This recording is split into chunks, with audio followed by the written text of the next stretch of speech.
A article that caught our eye on mybroadband.co.za that argued we actually need to scrap K53.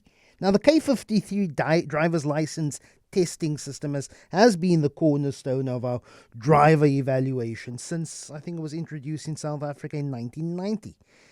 Initially, it contributed to a significant decline in road fatalities, but there have been more and more safety experts who say we may need to start looking at a different approach in how we prepare aspirant drivers for the road. Rob Handfield-Jones is the managing director of driving.co.za. Good morning, Rob. What was the initial purpose of K53? From what I understand, K53 emphasizes defensive driving skills. It teaches motorists or aspirant motorists to anticipate potential hazards and then to react accordingly. Is that the main thrust of K53? Not entirely, but it's getting there. If you have a look at what the previous license curriculum was, the K52 was very much physical skills orientated. In other words, could you actually get the vehicle moving and keep it on the road? It didn't really have much of a mental skills component. K53 was more closely based on defensive driving. It took many of those principles and put them in so that there was, for the first time, an emphasis on thinking skills behind the wheel as opposed to just moving the vehicle. Does it still have a particular place at the moment on our roads? Looking at the way our roads have changed, particularly with urban driving, we have more and more obstacles and more people sharing, for example, a national road between pedestrians, taxis, passenger vehicles, and now, of course, road freight. Look, one of the criticisms of K53 has been the lack of updates over the years. The curriculum itself was designed in 1983, so from that point of view, it's 43 years out of date.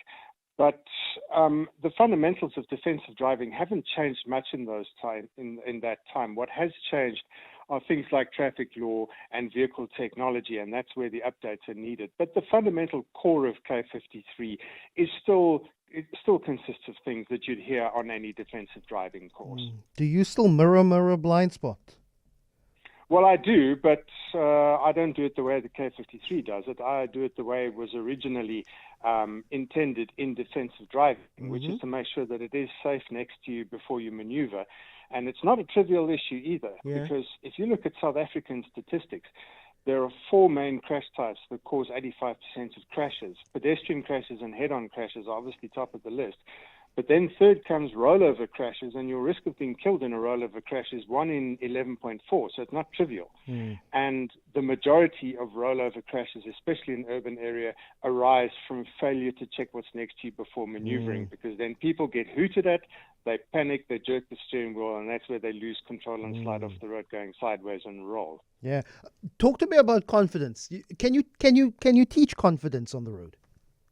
Well, driving is a set of skills. It's like using any other machine. If you give an 18-year-old an industrial lathe and say, be careful, you're predictably going to come back in an hour and find them wrapped around it. Any high-energy machine requires skills to operate. Confidence and attitude and all of these other buzzwords don't come into it. If you have the right skills, you'll be safe. If you don't, you won't. Many people would argue, but I didn't do a 12-point check, but maybe you should, especially if you're hitting the long road. How many accidents, I wonder, are caused by people before a long-distance road trip don't do the necessary checks when it comes to tires, treads, how they're inflated, checking your lights, making sure there's nothing underneath your vehicle that is an obstruction. I think it's actually considerably helpful to do a 12-point check, especially if you're getting on the long road. Well, the problem with K53 is what you've got to remember about K53 is it's an entry-level curriculum. It's designed to take somebody who knows nothing about vehicles and bring them up to a standard where they're acceptably safe on the road. So by way of that, you have to teach them things that they need to know, like how to do a pre-start check. But what nobody tells you, and this comes down to the quality of instructors, is that you don't have to do every single point on that check before every single drive. I mean, if I go to a shopping center and I go into the shops and I come back to my car, I don't check the battery and the water levels. I walk around the long way around the car to check for damage, obstacles behind the tires, and maybe, cats and dogs under the vehicle or something like that. And then I get in.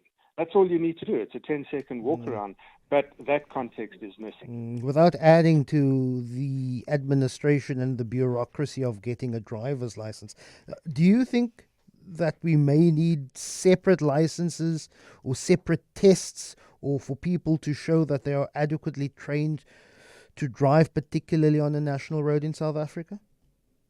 No, I don't think there's any difference at all. If you go and have a look at the statistics, higher speed roads are actually safer because there's less that can go wrong. When you're on a highway doing 120, everybody's going more or less the same direction at the same speed.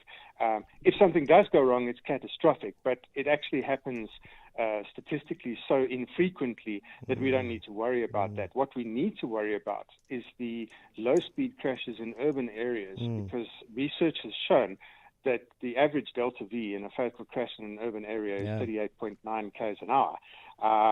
That's what should be worrying us because those crashes happen so often that the risk of being killed in one is quite significant. Very quick question for a listener. We started this conversation last week about older drivers.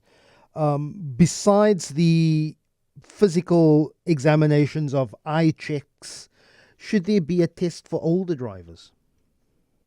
I don't think there needs to be a specific test for older drivers, but I do think license retesting is sensible. All of the research shows that drivers after 70 years old become less safe on the road. And by the time they reach 80, their safety levels are more or less back to what they were when they were 18. Now, that's a clear statistical indication that we need to do something about this. But I don't think we specifically need to tailor it to the needs of the elderly. We just need to say you need to drive according to a specific standard. Rob Handfield-Jones, Managing Director of driving.co.za.